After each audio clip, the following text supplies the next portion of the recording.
me do my two-step. Assalamualaikum warahmatullahi wabarakatuh. Saya Fatia Basyarewa dari Fakultas Psikologi dan Pendidikan Prodi Psikologi. Di sini saya akan menjelaskan salah satu tokoh fungsionalisme yang bernama William James. William James adalah seorang filsuf dari Amerika Serikat yang terkenal sebagai salah seorang pendiri mazhab pragmatisme. Selain sebagai filsuf, James juga terkenal sebagai seorang psikolog. Ia dilahirkan di New York pada tahun 1842. Setelah belajar ilmu kedokteran di Universitas Harvard, ia belajar psikologi di Jerman dan Prancis. Kemudian, ia mengajar di Universitas Harvard untuk bidang anatomi, fisiologi, psikologi, dan filsafat. James menentang pandangan sebelum dia bahwa kesadaran tidak mewujudkan kesatuan lahiriah. Ia justru menyatakan bahwa kesadaran adalah suatu fungsi yang bersumber dari pengalaman murni. Pengalaman murni adalah perubahan-perubahan yang terus dari kehidupan manusia dan akan menjadi bahan refleksi manusia pada masa depan. Oleh karena itu, James menolak adanya kebenaran yang mutlak, yang berlaku umum dan bersifat tetap, serta berdiri sendiri. Menurut James, kebenaran selalu dapat diubah dan direvisi oleh pengalaman murni. James membuat beberapa kontribusi penting pada bidang filsafat pada beberapa dekade akhir dari masa hidupnya. Pada masa puncak kreativitas penulisannya, pada tahun 1904 sampai 1905, ia menulis kumpulan esai yang berjudul Essay in Radical Empirism, di mana ia mulai meletakkan posisi filsafat yang secara umum kemudian dikenal sebagai natural monism. Ia berpendapat bahwa terdapat suatu hal yang sangat mendasar di antara material ataupun mental. Dalam tulisannya yang berjudul A Pluralistic Universe, dia mempertahankan argumennya bahwa pandangan mistik dan anti-pragmatik mendistori realistis daripada memberikan pemahaman realistis. Dan di dalam tulisannya yang berjudul Pragmatis tahun 1907, ia memberikan gambaran secara sistematis tentang cara melihat sebuah kebenaran, pengetahuan, realistis, fenomena agama, dan filsafat yang sebagian besar mewarnai tulisannya sejak tahun 1890. Sekian penjelasan dari saya, kurang dan lebihnya saya mohon maaf. Saya akhiri dengan wabillahi taufiq wal hidayah. Wassalamualaikum warahmatullahi wabarakatuh. Bye-bye. Assalamualaikum warahmatullahi wabarakatuh. Perkenalkan, nama saya Oktavia Rizky Amalia dengan nomor induk 0603520021 akan menjelaskan tentang salah satu tokoh psikologi, yaitu James Roland Angel. Oke, siapa sih James Roland Angel itu? Di sini kita akan kuak dulu ya, siapa itu James Roland Angel? James Roland Angel adalah salah satu tokoh fungsionalisme dari kelompok Chicago yang lahir pada tanggal 8 Mei 1869 dan meninggal pada tanggal 4 Maret 1949 di Hamden. Angel merupakan lulusan dari Universitas Michigan dengan gelar sarjananya pada tahun 1890. Lalu ia bekerja sama dengan John Dewey mendapatkan gelar master di bawah pengawasannya pada tahun 1891. Dia kemudian pergi ke Universitas Harvard, di mana dia menerima gelar master keduanya pada tahun 1892 di bidang psikologi. Ia belajar untuk gelar doktor dalam bidang filsafat di Berlin dan Halle. Ia juga memutuskan untuk mengambil jabatannya di University of Minnesota, namun ia menerima sekitar 23 gelar kehormatannya selama sisa hidupnya. Dia sangat dipengaruhi oleh pemikiran John Dewey dan sangat dekat dengan psikologi fungsionalisme. Lalu pada tahun 1895, Angel ditawari posisi di University of Chicago oleh John Dewey. Ia ikut menulis suatu artikel dengan rekannya di Chicago, yaitu Addison Weymouth, yang secara bersamaan menyelesaikan perselisihan sengit antara psikolog Cornell Edward dan psikolog Princeton James, serta meletakkan dasar untuk sekolah fungsionalisme.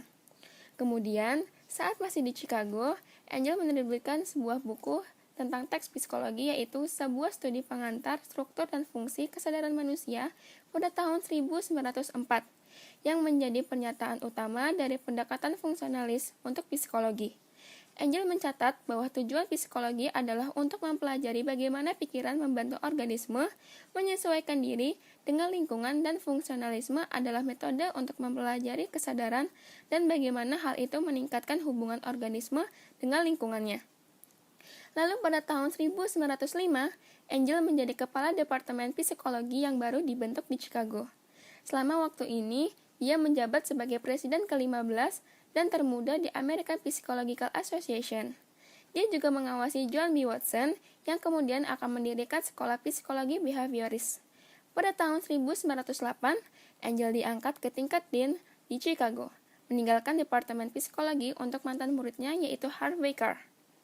Tahun berikutnya, yaitu 1918, ia kembali ke Chicago untuk melayani sebuah pejabat presiden. Lalu, pada tahun 1919, ia meninggalkan Chicago untuk memimpin Dewan Riset Nasional. Untuk American Psychological Association, yaitu pertama, fungsionalisme adalah psikologi tentang aktivitas bekerjanya jiwa, yaitu mental, sebagai lawan terhadap psikologi tentang elemen-elemen mental.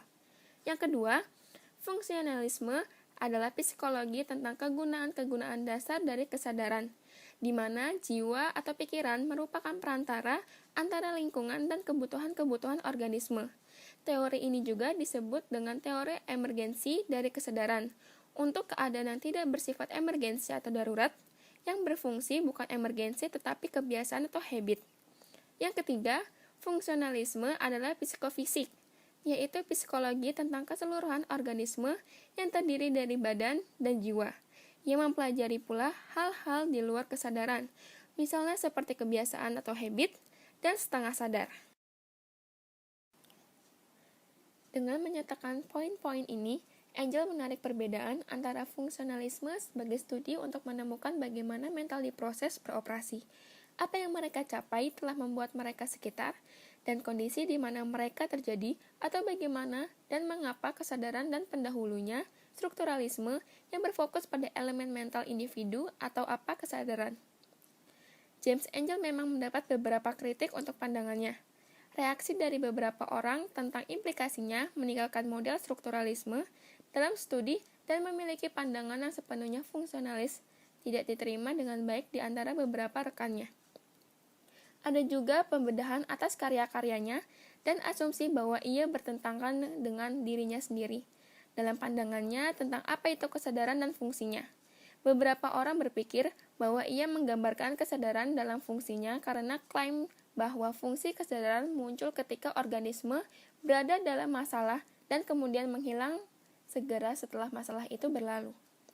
Dalam salah satu bukunya, Donna Haraway menulis bahwa Angel secara paradigmatik memiliki keterkaitan yang rumit dari universitas, industri, filantropi, dan kebijakan sains dalam mengembangkan struktur material dan ideologi manajemen ilmiah masyarakat. Sekian dari video saya, kurang lebihnya mohon dimaafkan. Semoga videonya bermanfaat untuk kalian semua. Wabillahi taufiq wal hidayah. Wassalamualaikum warahmatullahi wabarakatuh.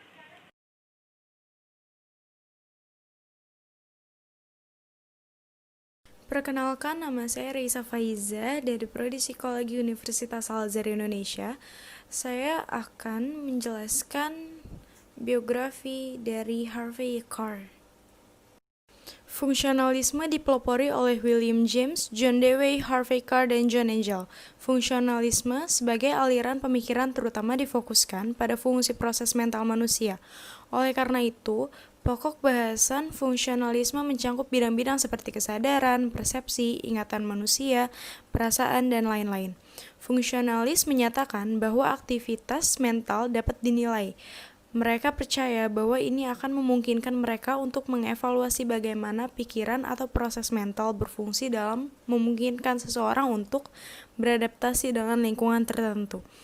Fungsionalis menganggap introspeksi sebagai metode yang mungkin untuk memahami proses mental yang kompleks. Harvey Carr lahir di Morris, Illinois pada tanggal 30 April 1873 dari Hamilton Carr dan Bell Garden. Dia meninggal pada tanggal 21 Juni 1954. Bapak pendiri psikologi fungsional terkenal karena pendekatan metodis dan menyeluruh terhadap ilmu pengetahuannya.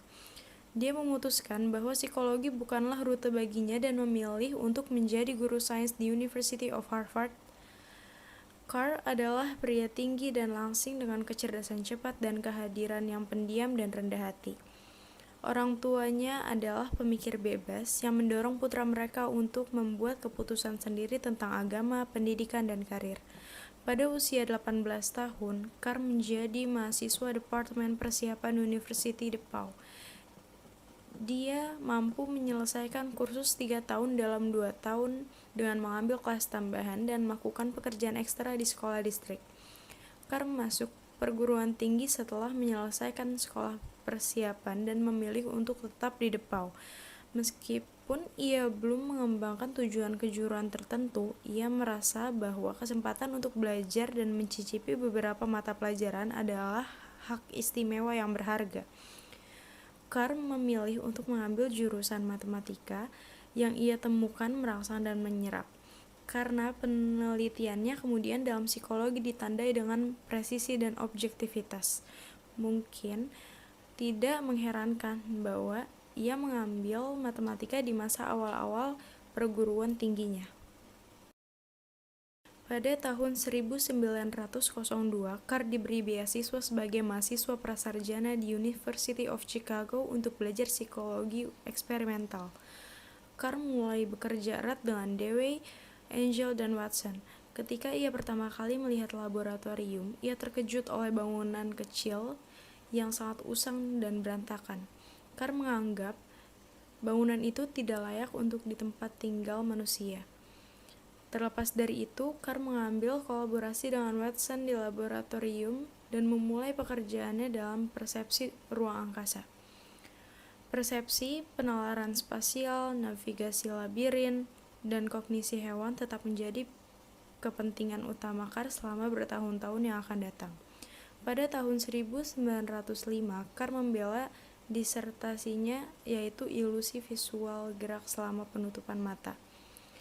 Setelah pembelaan doktoralnya, Carr menghabiskan beberapa tahun mengajar di beberapa sekolah, memperkuat keterampilannya. Dia mengajar psikologi selama 2 tahun di Pratt Institute, di mana ia bertemu istrinya, Antoinette Cox. Keduanya kemudian memiliki 3 anak bersama. Carr kembali ke Chicago pada tahun 1907 dan bekerja dengan Watson pada percobaan Kerr-Planck. Sementara, penelitian ini mendapatkan ketenaran. Carr sedih ketika pengakuan Watson memanggilnya jauh dari Chicago dan membuatnya mendapat tempat di Johns Hopkins. Carr mengambil alih studi hewan di Chicago pada tahun 1908 dan melanjutkan pekerjaan yang telah mereka kembangkan. Dia menerbitkan berbagai subjek meskipun karyanya selalu ditandai dengan pendekatan yang hati-hati, skeptis, dan terkontrol. Publikasinya juga matang seperti yang dia lakukan. Berpindah dari topik tertentu dalam psikologi eksperimental ke konstruksi yang lebih luas, Carr semakin fokus pada konsep seperti belajar, kesadaran, dan pikiran. Dia diketahui mempertanyakan ide-ide yang sedang diambil begitu saja oleh orang lain. Dia sedang hati-hati memeriksa kurva lupa, kapur, dataran tinggi, berbagai perhatian, dan memori. Ketertarikan Carr pada fungsionalisme semakin dalam, dipengaruhi oleh Stout, Matt, dan rekan-rekan yang telah bekerja sama dengannya. Dalam versi fungsionalisme Carr yang ia sebut psikologi Amerika, diadaptasi dan efek pembelajaran ditekankan. Dia menemukan psikologi didefinisikan oleh aktivitas mental, sementara dia dikenal terbuka untuk ide-ide baru. Dia ragu-ragu untuk menerima perilaku Watson, terutama karena menentang ide-ide tentang mentalisme. Dia mendapati dirinya sebagai agak perilaku di bidang psikologi hewan, tetapi tidak menerima pendekatan dalam psikologi manusia. Dalam autobiografinya, Carr mengaku bahwa dia bisa melihat psikologi pada masa depan 1990 meskipun dia takut itu akan sangat mengecewakan. Fungsionalisme dan program psikologi University of Chicago tumbuh di bawah pengaruh Carr. Dia pergi dari posisinya sebagai asisten profesor sampai ke ketua departemen, di mana ia memegang posisinya dari 1926 sampai 1938. Dia terlibat dalam banyak komite psikologis dan memegang posisi sebagai editor untuk Journal of Experimental Psychology dan Journal of General Psychology. Ia menulis 2 buku tentang psikologi yang berjudul A Study of Mental Activity pada tahun 1925 dan An Introduction to Virtual Space Perception pada tahun 1935. Dia menjadi presiden APA pada tahun 1927, memberikan alamat berjudul Interpretasi Pikiran Hewan. Ia memegang posisi serupa di Midwestern Psychological Association pada tahun 1937. Pada tahun 1938, Carr menjadi profesor emeritus. Sekian video dari saya, kurang lebihnya mohon maaf. Wassalamualaikum warahmatullahi wabarakatuh. Assalamualaikum warahmatullahi wabarakatuh. Perkenalkan, nama saya Desi Amalia dengan nomor induk 0603520007. Di sini saya akan menjelaskan tentang Edward Lee Thorndike.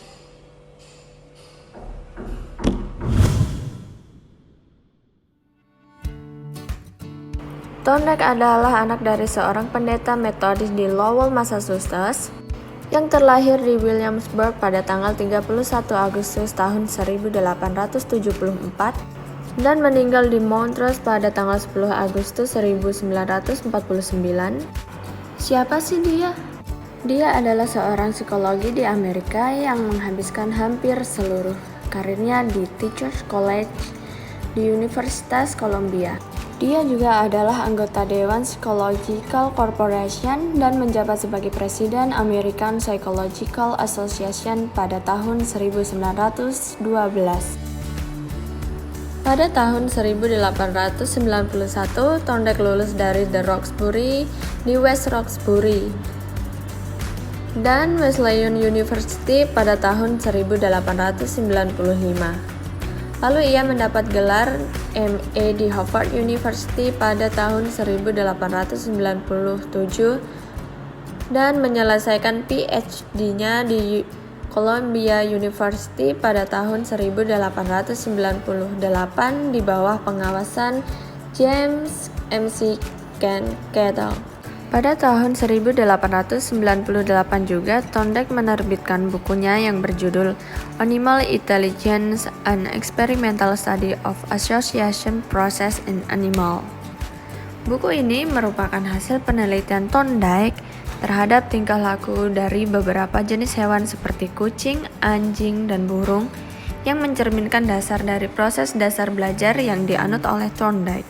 Pada tahun 1899, setelah setahun kerja awal di College for Women of Case Western Reserve di Cleveland, dia menjadi instruktur psikologi di Teachers College di Columbia University.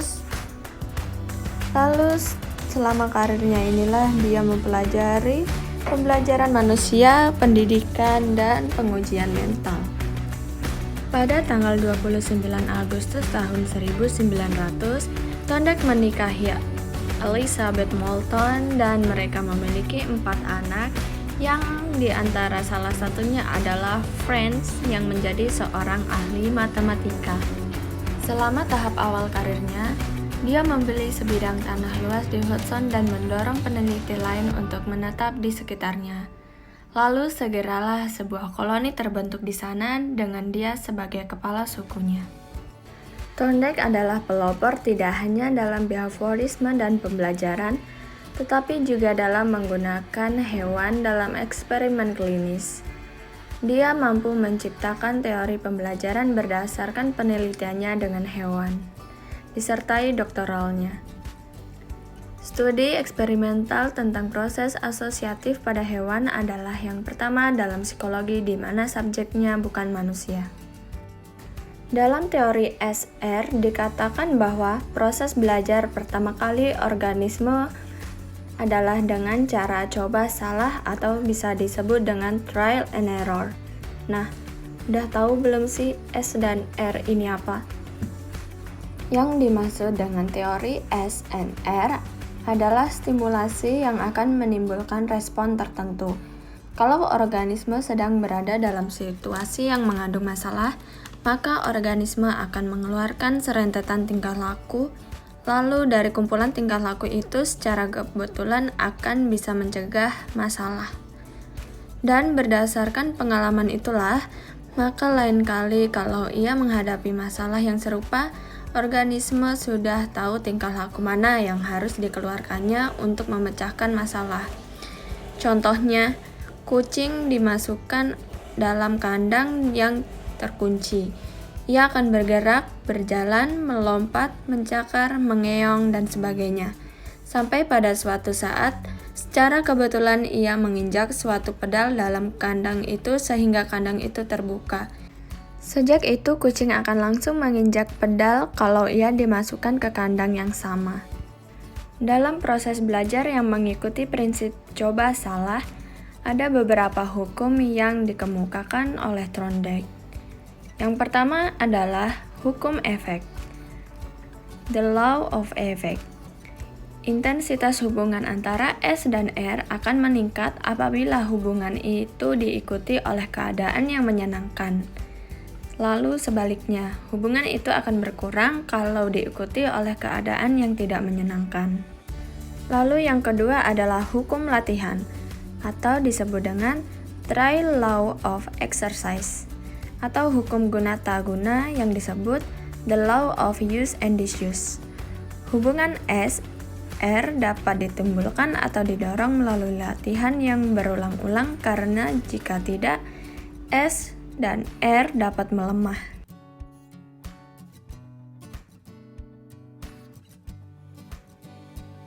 Baik, sampai di sini saja penjelasan dari saya. Mohon maaf jika banyak salah. Saya akhiri, wassalamualaikum warahmatullahi wabarakatuh.